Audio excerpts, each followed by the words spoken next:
Just a few months ago, I started working overnight at a small retail store in my hometown. My job involves stocking shelves, counting inventory, and sometimes unloading trucks that arrive late. It's pretty relaxed because I usually work alone or with just one other person, so there's no one constantly telling me what to do. On this particular night, I was by myself until 4 a.m., and I had plenty of tasks to keep me busy. For about an hour, I stayed in the aisles without needing to go to the back room. However, around 11:30 p.m., I thought I heard a noise coming from the back. I walked to the end of the aisle, looked around, and then went into the warehouse room. Just as I entered, there was a knock on the back door. The back door was typically only used by truck drivers delivering goods, but I hadn't been informed of any deliveries that night. Since it was a solid metal door without a peephole or glass, I couldn't see who was knocking. I cautiously opened the garage door a bit and confirmed my suspicion. There was no truck outside. I was becoming increasingly suspicious of who could be knocking on the back door in the middle of the night. After a few minutes passed, without any more knocks or sounds, I pressed my ear against the door to listen. I was pretty sure whoever had been there was gone. Curiosity got the better of me, so I opened the door to check if anyone was still outside. I looked out into the dark driveway behind the building. There were no cars, no people, and no sounds at all. It was completely empty and quiet. Seeing the empty driveway and remembering the loud knocking, a shiver ran down my spine, and I quickly closed the door. I returned to the aisle I had been in before and tried to focus on my work, pushing the worry aside. Over the next couple of hours, I went in and out of the back room several times, but I didn't hear anything else. It was 2 a.m., and I was almost done stocking one of the middle aisles when I heard a faint but familiar sound from the back, the metal door clicking shut. My heart raced as I froze in place. I didn't hear anything else, but I knew I had to investigate. I moved quietly, listening carefully as I made my way toward the back doors. I looked around the warehouse but didn't see anything out of the ordinary. Approaching the back door, I found it closed. Since it only opens from the inside, I was puzzled, trying to figure out what could have happened. I turned and glanced down the hallway of stacked boxes when I noticed a figure facing me. He stood at the end of the hall, looking surprised to see me. But then, without hesitation, he started running towards me. He was big and menacing, with anger in his eyes as he charged down the hallway. I sprinted for the door and into the grocery aisles, trying to reach the front of the store.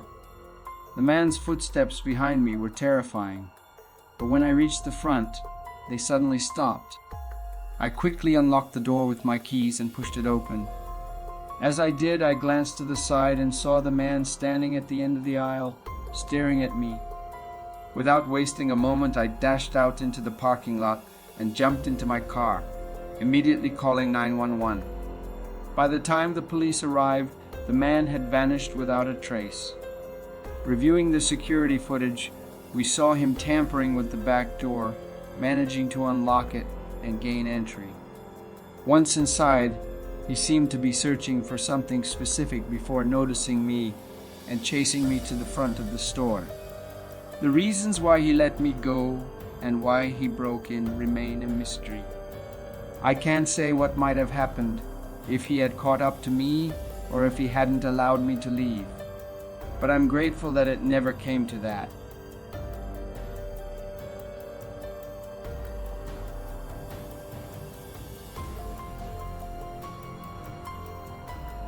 I was home for 3 days, having a little break from work.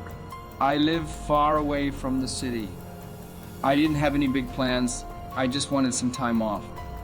On the first day, I stayed home, watched TV, and did some small chores.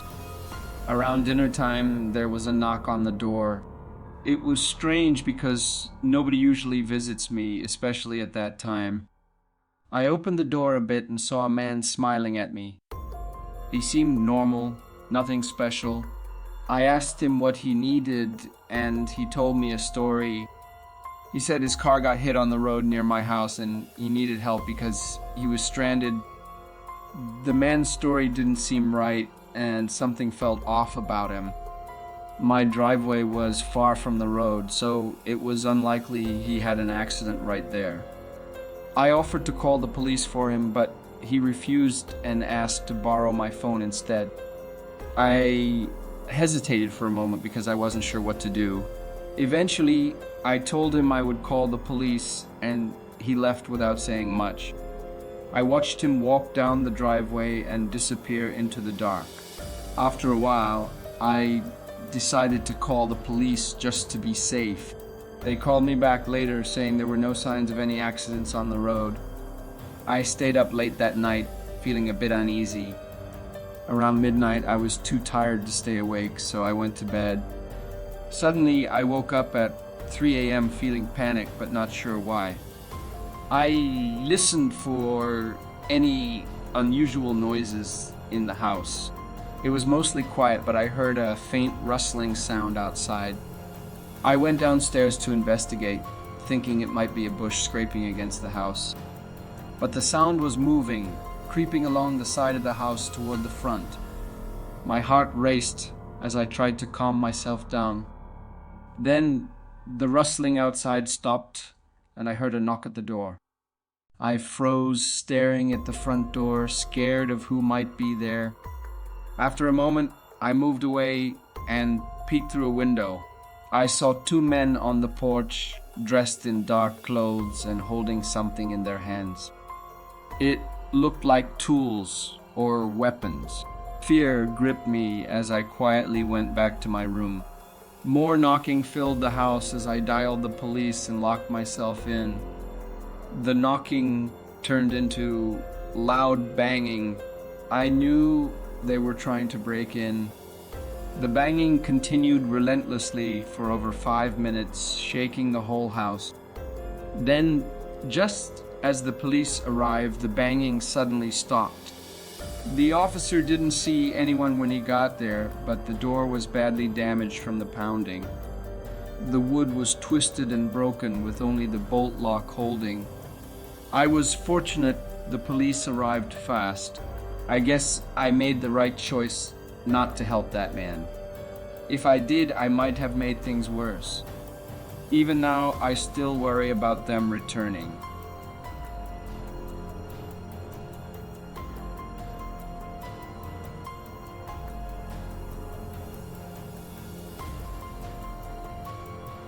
Last year during winter, I stayed at an Airbnb on the east coast of the US. A family member was sick, so I wanted to be nearby for a while in case anything happened. Since I was there anyway, I decided to turn it into a little vacation. The Airbnb was a modern cabin by a small lake surrounded by forests, a different scene from where I lived. About a week later, I rented camping gear and planned to spend a night by the lake. It wasn't a big adventure since the Airbnb was close by, but I wanted to relax under the stars and clear my mind. I took a few trips to carry all the camping gear and then set up the tent. It was easy because it was designed for beginners. I also made a circle of rocks for the campfire. After everything was ready, I relaxed and enjoyed the sunset, sipping on a beer. The peaceful sounds of the campfire and the forest were a nice change from city life. About 20 minutes after sunset, a man approached my campsite, surprising me. I stood up, but he saw my concern and stopped, apologizing for startling me. He was around my age, in his mid-30s, but tall and skinny. I glanced behind the man toward the forest he came from. There was no path, just trees leading to the lake. "Where did you come from?" I asked. The man grinned briefly and said he was staying in a place on the other side of the lake and saw my campfire, so he thought he'd come over for a beer. I forced a nervous smile as it seemed strange to have someone show up in the middle of the forest like that. I realized there were no houses on the other side of the lake. I'm actually not looking for company right now. Sorry, I said politely, hoping to end the conversation quickly. The guy seemed puzzled by my response, and his grin disappeared. He looked at the Airbnb behind me and stayed quiet. Then, after a moment, he just said, "Okay," and walked back the way he came. I watched him go, but he vanished into the dark woods without a flashlight. Feeling uneasy, I decided to pack up and head back to the Airbnb, not wanting to stay outside with him around. Trying to carry everything at once was a mistake, though. I got exhausted halfway to the house. As soon as I stopped to catch my breath, I heard heavy footsteps coming from the woods. I turned and saw the man charging out of the trees toward me, looking crazed. I dropped everything and tried to run, but he tackled me to the ground.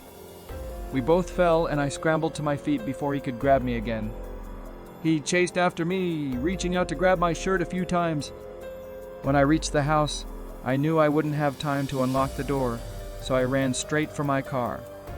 I grabbed my keys as I ran to my car, quickly getting inside and locking the doors before the man reached me.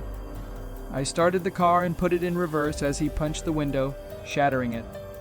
He grabbed my arm as I backed up, so I swerved the car toward him.